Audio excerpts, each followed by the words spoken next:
So take a look at this rust converter here, and I'm going to put some on here. This is a rusty piece of rebar. I'm just using this as an example. I already stirred this up and mixed it. You got to mix it when you first get it. And then we're going to put this on here, and then we'll let it sit and see what it looks like, because this is an old rusty piece of rebar.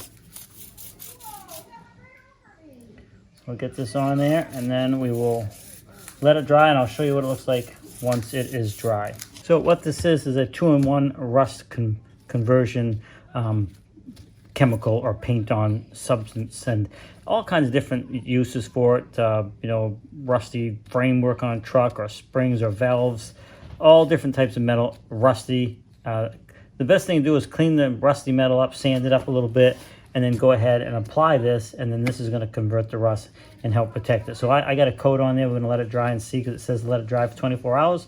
So we're going to do that, and then we'll come back and take a look and see what the results are compared to a non-treated area. All right, so you can see where I painted that on, it looks really, really nice. It looks like it converted that rust.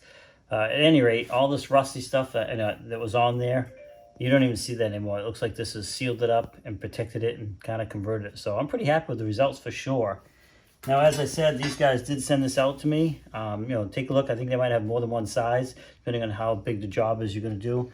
But yeah, definitely pretty happy with it. So now I feel comfortable using it on a project that really could use it instead of just this sample piece here. But you can see there's definitely, you know, a pretty big difference. And all I did was clean this up quickly, paint it on, and now it looks like nice fresh metal. So pretty happy with that. I want to thank these guys for sending it out. But now if you're wondering how it's going to work and what it's going to look like, now you know. So if you click that order button, now you know what you're going to get and how it's going to look after you actually apply it. I hope the video helped you out.